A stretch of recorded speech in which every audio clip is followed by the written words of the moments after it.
Mr. Speaker, the political standoff between the two main political parties in Bangladesh has rocked that country and threatened its democracy, its stability, and its economic progress. Throughout 2013 and the run-up to elections last week, a series of general strikes paralyzed Bangladesh, and hundreds were killed in clashes between rival political factions. Opposition leaders and human rights activists were arrested, and Bangladeshi courts were used to target opposition figures and their sympathizers. The feud in Bangladesh pits Prime Minister Sheikh Hasina, the leader of the ruling Awami League party, against Khaleda Zia, a former Prime Minister who is the leader of the opposition Bangladesh Nationalist Party, or B.N.P. The leaders, known to their countrymen as the Two Ladies, have dominated Bangladeshi politics since democracy was restored in the mid-1990s, when Hasina's Awami positioned itself as secular and social democratic in ideology, and Zia's B.N.P. as more centrist and religious. Tense relations between the two women and their supporters were further inflamed last year when a third party allied with B.N.P. was barred from participating in the elections, and the government declined to dissolve itself in favor of a caretaker government that would exist only to supervise the elections. This had been the custom in Bangladesh in prior elections. Prime Minister Hasina's actions convinced Ms. Zia the B.N.P. would be better served by boycotting the polling, which the B.N.P. did in the hopes that the government would be pressured into resigning before the vote. When the government did not accede to the B.N.P.'s demands, the opposition took to the street.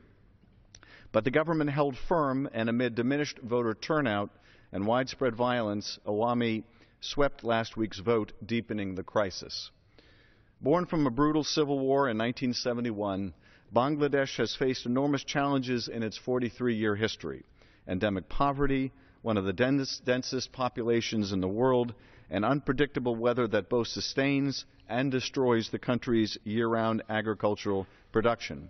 Governance, too, has been a challenge, with the country consistently ranked among the world's most corrupt and the nation's institutions highly politicized. And nothing has come to symbolize the failure of governance like the garment industry and its horrific record on worker safety, a record that threatens the cornerstone of Bangladesh's economy. In spite of these and a host of other challenges, Bangladesh has made remarkable strides. According to a report issued by the World Bank last June, from 2000 until 2010, Bangladesh experienced steady and strong GDP growth of nearly 6% per year on average.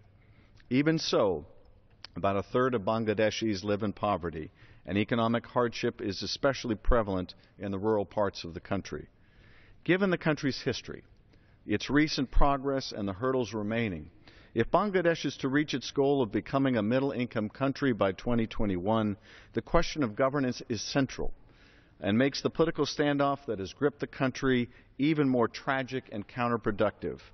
Bangladesh's middle-income aspirations are contingent on a significant rise in GDP growth and broad reform agenda, neither of which is possible under current conditions. Fortunately, there is a precedent that could allow for an exit from the impasse through new elections. In February 1996, elections were boycotted by Awami and other opposition parties, and the B.N.P. took all of the seats, touching off a crisis of legitimacy similar to that now gripping Dhaka. 4 months later, new elections were held under the auspices of a caretaker government, and the outcome favored Awami. Now as then, the time has come for cooler heads to prevail, and a new election to be called that will give all parties the time and space needed to organize and campaign. The recent release of Ms. Zia from house arrest should be followed by the release of others detained for political reasons. There should be a mutual pledge of nonviolence, guarantees of non-interference in political campaigning by police and security forces, and a pledge to respect the people's mandate. The people of Bangladesh, who have suffered mightily and who have also risen to every challenge over the course of more than 4 decades, deserve better than to be caught between two stubborn matriarchs. New elections should be scheduled, and Bangladeshi voters given a free and fair chance in determining their country's future. Mr. Speaker, I yield back.